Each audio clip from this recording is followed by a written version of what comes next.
abowaje wobetimi afam Akosua nhyira mene medoba Akosua Odehyieba Kodie boatin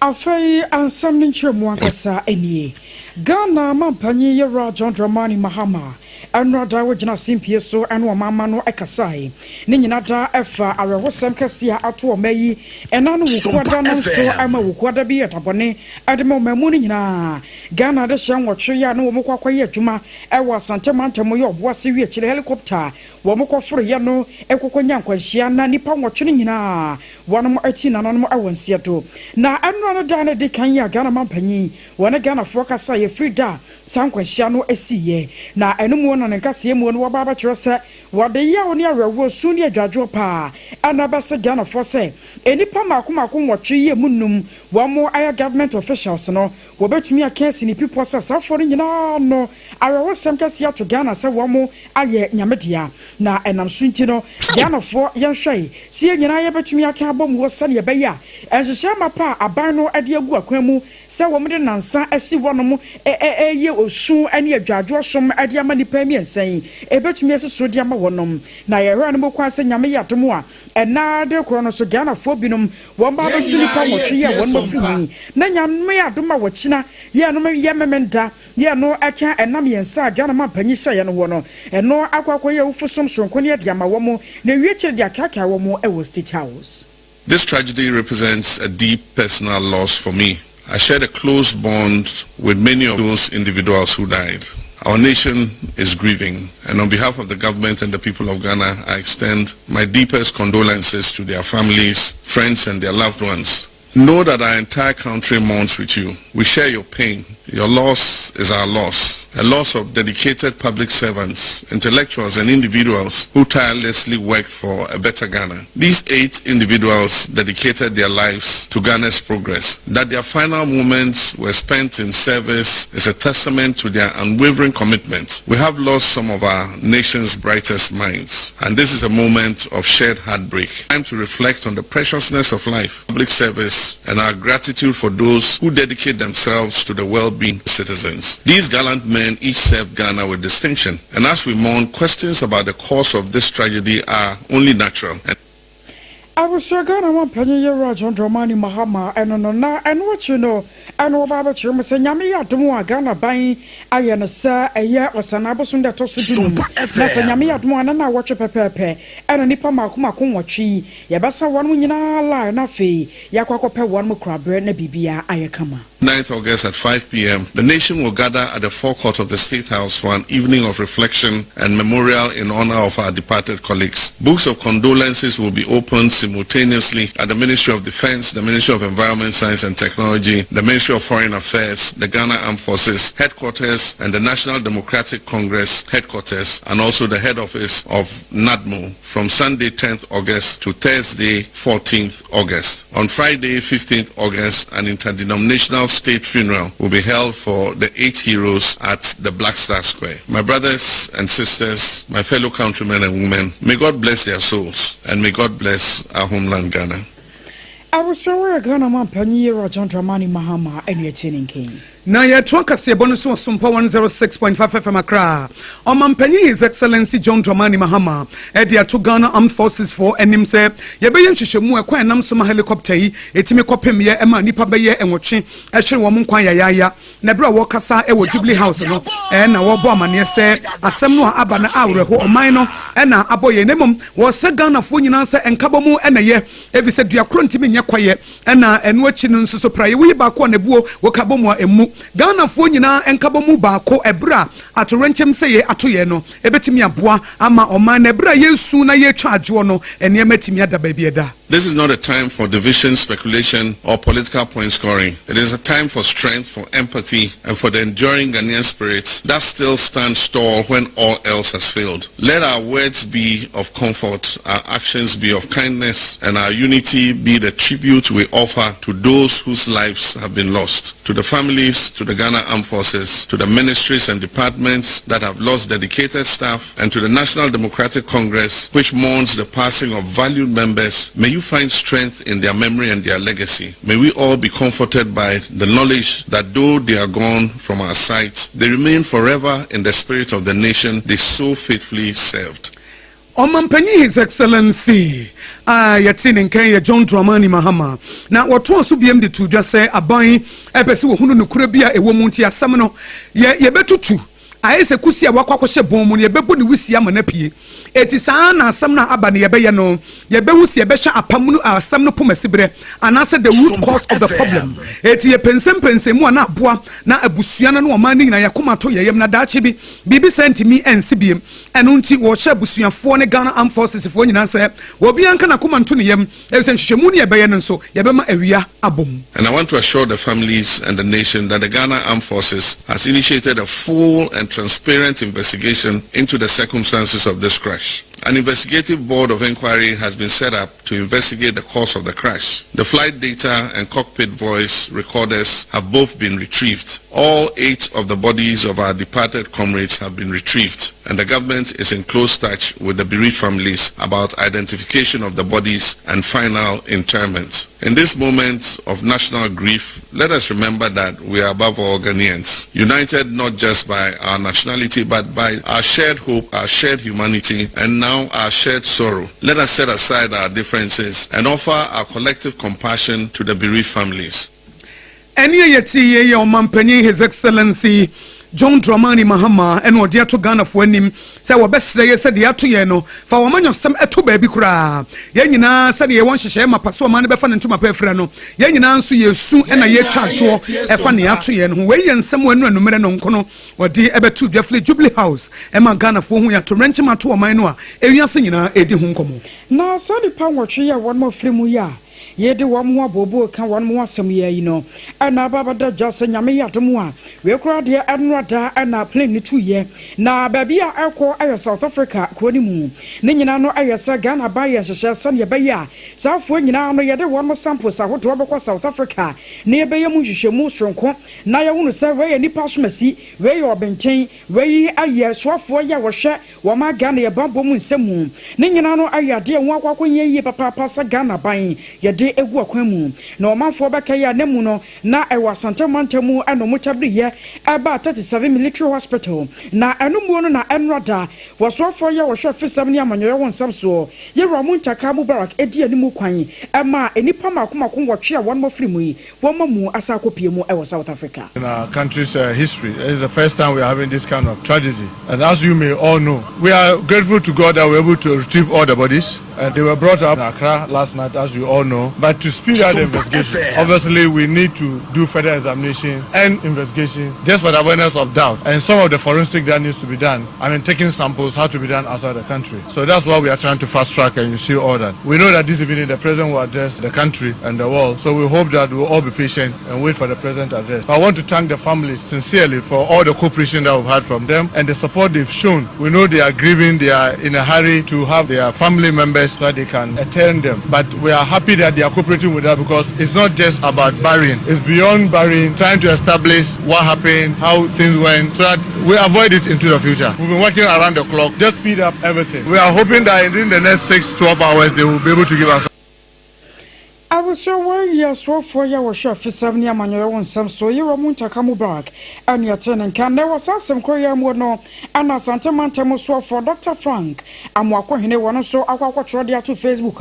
Watch the Musawu Shamopa no Ghana, Adia Baguano, Mara Stratford Domino, woman and Nisha Moquine, several mine ye behu aye near front of black box. Now one which comes as a black box here can was me, and your box here to Muasam Yeka, Nemo Manonia boxer. aya na mpempi no ano wiamuhye bia no se helicopter anasa aeroplane bia no aya na bi wo mu a eno no boa ebra enkwanhia asie enti kwaba no sa no aya na mpanyefo tumi dom sukọ won mu yam hwehwemu a emiye tumi hu na de kodie poche pa ye nam so a ema sa akwanhia no asiye na won mu twem sa black box ya here kan wasam yi won yo mamienu ewo mu ebeka na se key component a eno eboa ebra enkwanhia asie ye fra ba akosa flight data recorder ya eno no record bibia technical data biada ya ekoso engine performance na engine no na emu ahoden sitie ekwan na fa so na ye adwuma ensekwoba se na efiri engine fault anase bia helicopter no ankasa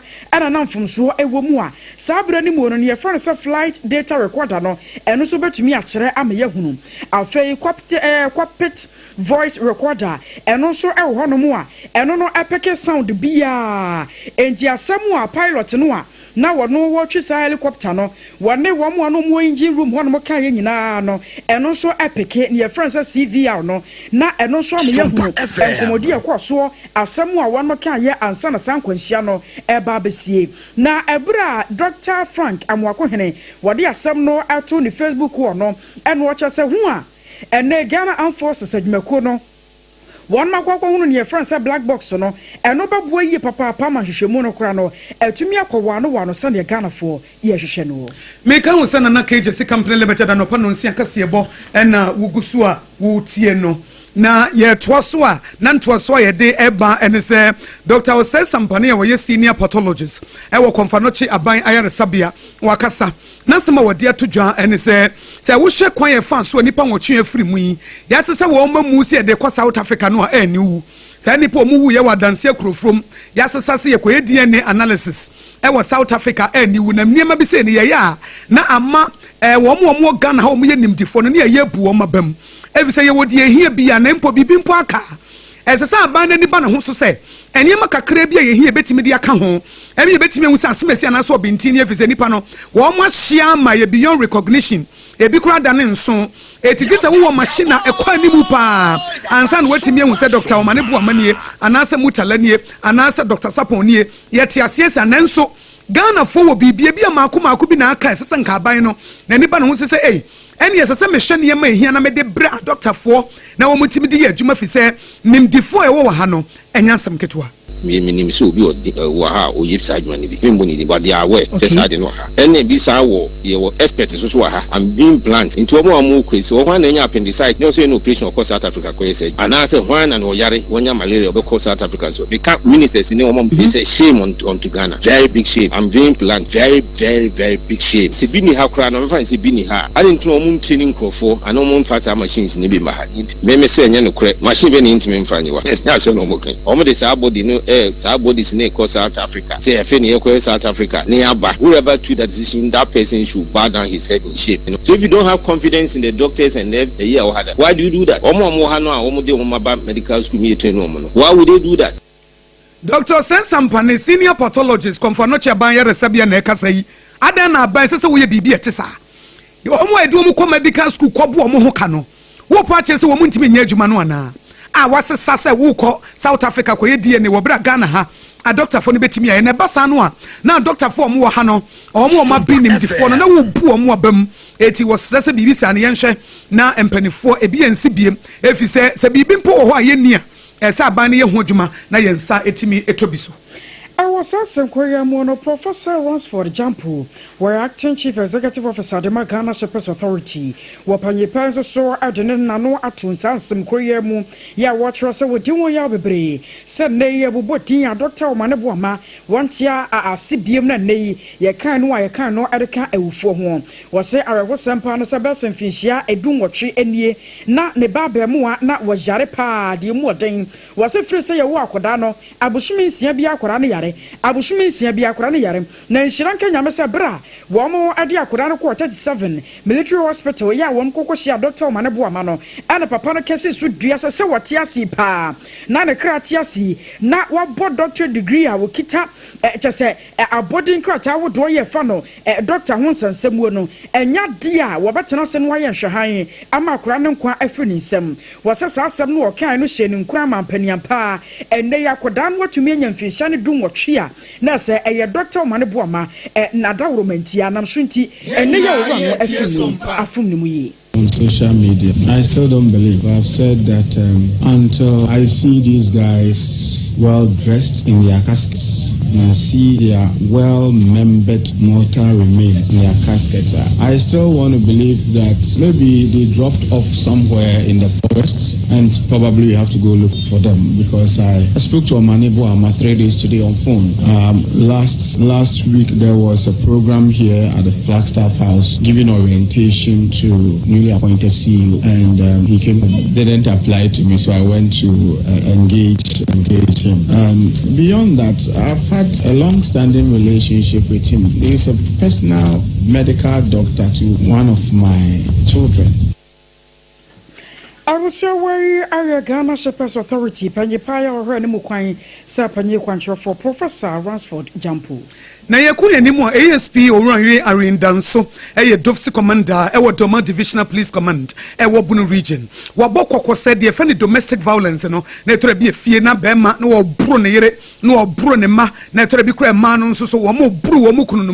say ye chiwa emra ene ubedi domestic violence and victim support unit Ghana Police Service wo madwuma no eti wo ntina wo nya hwan emienti eti wo manfofa hodie so wo bia ne huni za wo bia mfom so na wonte ase abra na asam ne yanka fesi obi timi bru obi na wakuno bi kura nkwala na nim de na mode kire nkwala no mesere se ebasa na wo de se be ma na yesa tia wa wo ba no so manye bi ntia no ni se obebo busua ba ku mienu amane na waba ya so ye ho nso ni se entwa me ma ne nhihye wo ho because abufo bi wo ha obu ha onye mpi ehye ni mu me handle case bi be 2-3 years ni na be ma na adwuma oye no on pontem ba ne suspect se be ma no wo na ti oba bia oni kiki last be ma ne pon adwuma ba no obedru fie na ba ne so na tarium se me wro ho no mahwe se ba na akofa na be ma ne ye na dwe se ogene ho no se ne ye no ekọ na chodi nti akobo bed no ti won de abufo apie akoda abonti anapa ba se de ogya pono ho a ba ya even now piano na ti ebo bed se na wawu onu a na di mikaba police station boy amane e kwai so hu se ommo no ontiti no ye fa se kan wo no ba ntokwa no de okan ya oba ne ko na chi na ti ko bo bed no oba na wu ye nkasa wo gire ne nti ye nkasa wo ne wo manti ye nkasa wa ko ye ne ho adi nti emra ne ja wie eti emra ne de ne ubedi ye nkasa wo yire no ye nkasa wo ne wo ma ye nkasa se bia waware no ache eti wo befa wo ho adi eti bema wo pia ne yire ne ti kwa kobo ho oba ne pa wawu enti se bia memfa nhyɛ wo ho ebra ya bu wo fie pie ne beka oso mo ha na bema no ade nanim ba ye se me yire wu me pia no se menim se ne ti kwa kobo ho no wawu enti efiefie mu no nkwala nim na bema no wo bro ne yire etre bia oba no so no wo bu ne kunu wo nkwada nanim eniema nkwada ehu ofie no tan esa asefem enu nti wosre se ye chi wo mna no obedi nti se wo na akokɔ hawa ene ebe ya menware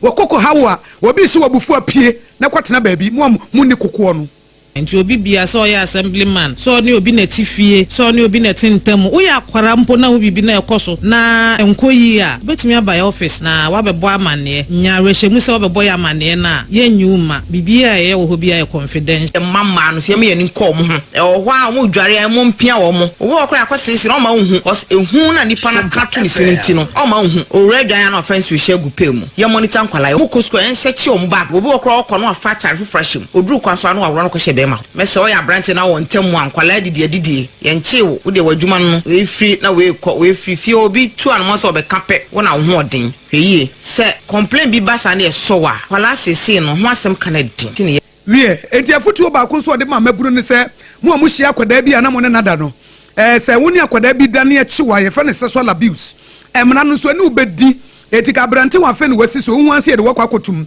ni ama 30 years na wodem adan a wo pesa wo satisfy wo libido eti se wo ye be man so make sure say wo be ya ho yie pa na se mefiri ha asa akokɔ utu no akɔ ha na wo ne nkwada dada no wan sha da chi bi e de asam ebebrew afutuo ye ASP Arindanso a wo ye Dofsi Commander e wo Doma Divisional Police Command e wo Bunu Region e de ba ya eje wo su berima Doma hinkro etintim e de besom ye na ajorifo ma ya wo mo wosunya ne kopon mu nso ano demu a won musu wo mse ne nsuo ne hyase se ba fom wo no amabayerebo kwa ekosoro yi papa na ekosoro kwa na kiye to kwa dia nkanya ya na so kwa ekosoro ni nti amani parodo no asesa wo madwene se wo mu ndakora ni bayere bi wo bedi mu anam so amasade no ekosoro osunya no koponi mu no aye wo no ya no kuremu a wo no sere sampanyefo hwe no wanya hu bibi na abayehema bedi eche ya wo no ewo sunya no koponi mu ya madam Rosemary Obenkosa wo no centrofo kasai ensuo na entono mayen enti bayere kwa so we aye enti tama e wo se nsuo to ma bayere ne bono ene stoppo ye enti ama bayere ne bono anye fe ene ese nsuo to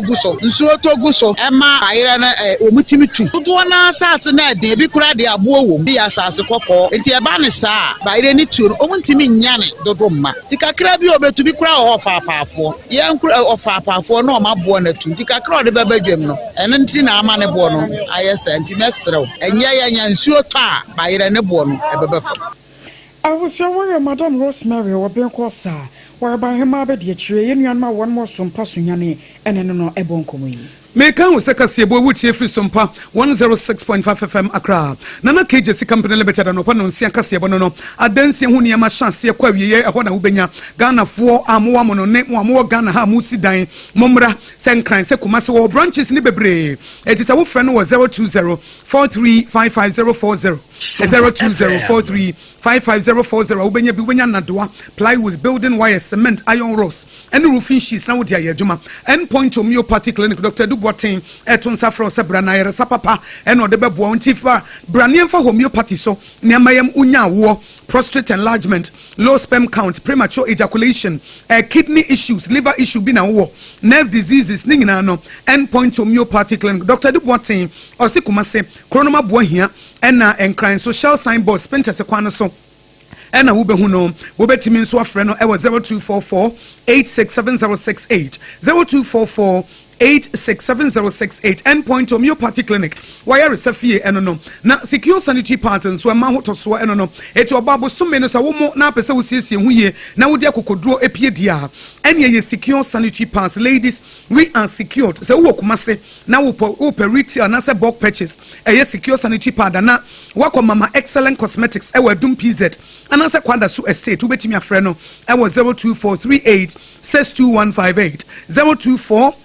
02438622158 anopai good morning Ghana promoted of watch acha mo muchem sa wo de Twisco energy food drink no aba enya fei na Twisco wo ba benum na so unum ye ya wani ha wo pesa wo da bi Twisco energy food drink no a ena fort ewo mu no ya combine energy boosting minerals and vitamins B to say B vitamins vitamin C and D any iron enu ti Ghana for masoria no pay a delicious chocolate drink ena fort ewo mu no eye Twisco energy food drink Twisco energy food drink tiebiem Twisco energy food drink ya wo meso ye ba ye de akanyina ebetos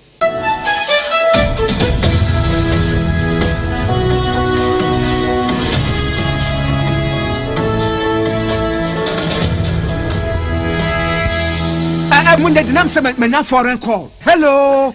papa what do be new se me feel London ekọ US na no kra de okuru fa me gba mamania na papa mo ho te sen awurade aduma ha boko na ko jejesi ekọ bo sempene mo de woton adansi ho niam no nso wo hye ho de wo hye ho ekọ ba besi wo bo aduma kra sere kane no a na woduru US won so manfo bo ndin sa na papa US hakura de na ko jejesi company limited agi ba bia wo mo Holland Germany France Italy London Canada eba adansi ho niam dia obia se na ko jejesi company limited na matese wo bie depo kasie bi e wo kasoa e ho na wo bia koto adansi ho niam na eye no kura papa no kura pa a police station in Chenhua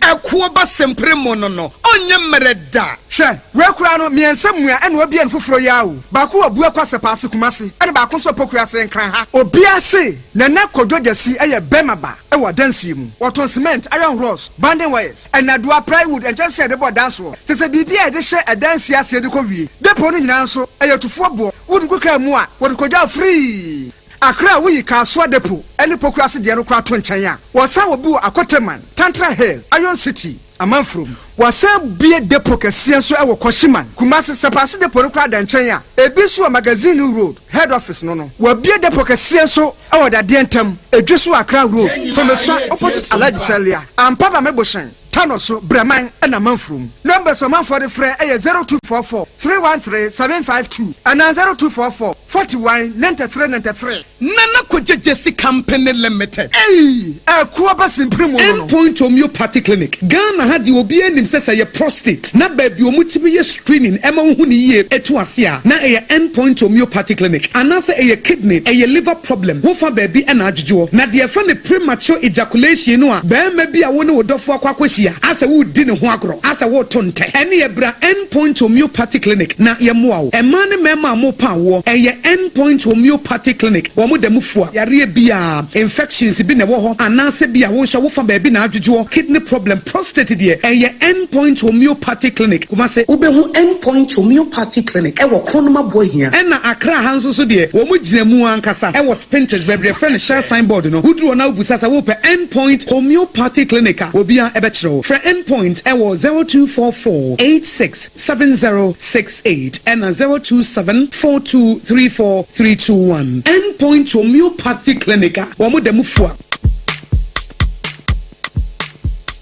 Kweku, minim se wayeshi. Me kraman nani. Naso ebony show one embasso. Mane honsepeno. Ebony condoms comes in different flavors and available in all pharmacies, chemical shops, over-the-counter shops, and pubs. For bulk purchases, contact 055-230-0075. Ebony Condoms, Ghana's most pleasurable condoms. Make it worth it. We got peppermint, strawberry, vanilla, chocolate. We got peppermint, strawberry, vanilla, chocolate. It only the view is a condom. The condom only then it's not on, but Ewra, me pacho bra na me hwa de wo bag yi. Bra, aden, ena so biem. Hey, time heba me hye ya me kan se yi ba kwin. Ani wo yi me yensen. Bra, sanya time heba me hya esia gyimi ni me fiefo enya de abako ebeso yen. We de udi se ofa ni nyina. Time heba me hya, me kasa me di wa dance ya heaven ena de me kwa akopie. Enti se malaria, we draw ne time heba me hya. Enya enunku o, de nanum ato a wontimi anidie no. Time heba me hya duro no ena ye ma wo. Oba a wafa afuro de wo ma akwada nofo. Ene akwada woni mfie dumienu entimi num aduro yi bi. Se obato aduro yi bi anoma, hwe se wakọ hospital anase lab ame yehu se wo atridie malaria yi bi ansa. Se o petam heba me hya enuro dudu atu a, fo ani kire KNG Herbal Center ewo Emrom Abidjan House. Ana ba akoso wo atonsu wona akọ junction. Eno echi obenya bi atowo over the counter medicine sellers. Ene herbal shop dodo na emu. Fre 0244 417669. Kayo set time no TIME time herbal mixture afi malaria fever bi adani ziba ewo munu betu akọ. FDA agi adwadie nkratoa yi atu. Na ehefa na moko. Yekoye train wo garden ni. Na me pray ne. Mama, javelin. Oh sa. Na plate no so e. Mama, enye plate o, discus. Yeah, training every say ya besa ya inkunim difo. Mo asemunim se, ansa na mo bedi inkunim no. Mo hia hodin bebre. Se ye chocolate taste ni tu nchen a. Ene fota e what Swiss comunu kra energy boosting vitamins. Ni minerals a. E po inkunim difo. Se mo. Mama, yeah dase. Me mo fa ya pomudi hu hia me. Swisscom, power your dreams. FDA aji ejege in krato yatu.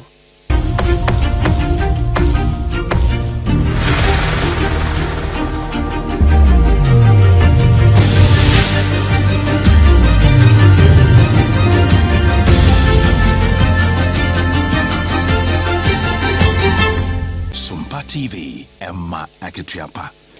I was heard a more much a year toa and some no so. Now America Mampany year Donald Trump was not sure I can hope you might not the beam. And I know what a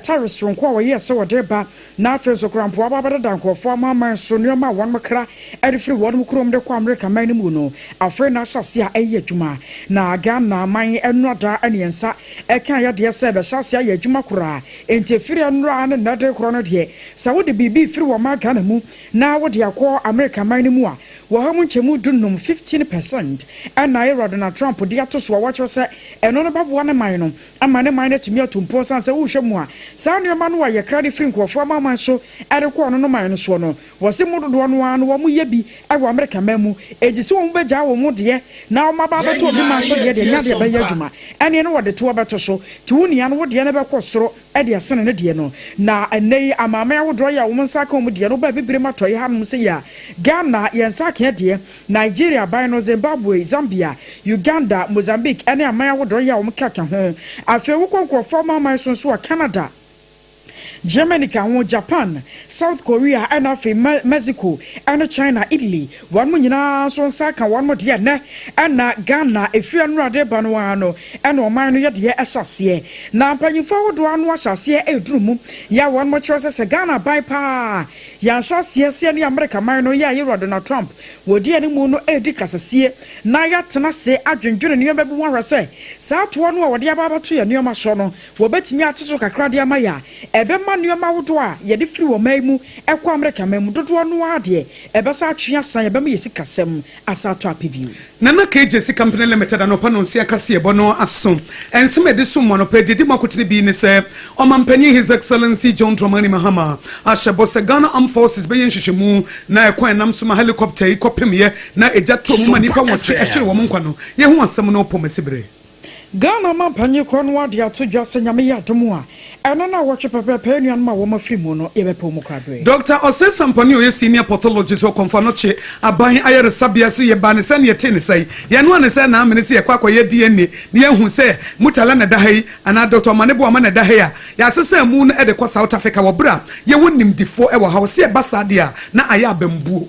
Sanso ana santemantemo so for so dia basa black boxer na Ghana Forces for sure ni mo kwan sa won sa betumi aka no nyame adom so yakohu na Dofsu commander wa Doma divisional police e wo Bono region o ASP Mrs. Arindanso e de afutu ama se wo waware ase ne ye bro a beka na yentimi muawo e na e tan se oba ne okunu mu gumu ho anim ase na mo bro mo ho bema na wo bo yire e wo manim enya wo fere na se wo mu ha ena no achi se wo so wonim na sa wo ne obi koda wo bra wanyini ya ye be chi wotum eti obi anya ahohyeso na obi anso anya hweyi sanso ne yakwo be man so ma America man no wa moto agodo yo de atoto nko former man so Ghana 15% ayensa ka no ahyase na kaseboy esafa Sompa 93.1 FM Kumase ayiko 100.9 FM Paris France eya damfo pa radio takwa Sompa takwede Sompa tachiman Sompa so nyane Sompa nkranza Sompa Doma Sompa mankasim eya Kingdom 106.1 FM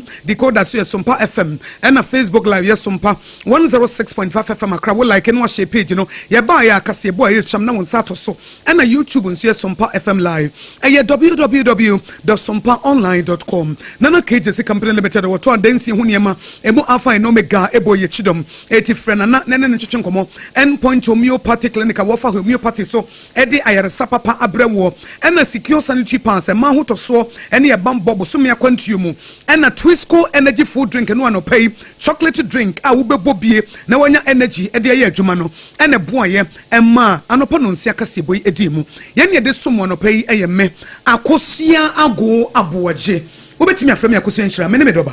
Akosua Odehyieba Kodie boatin yedam wase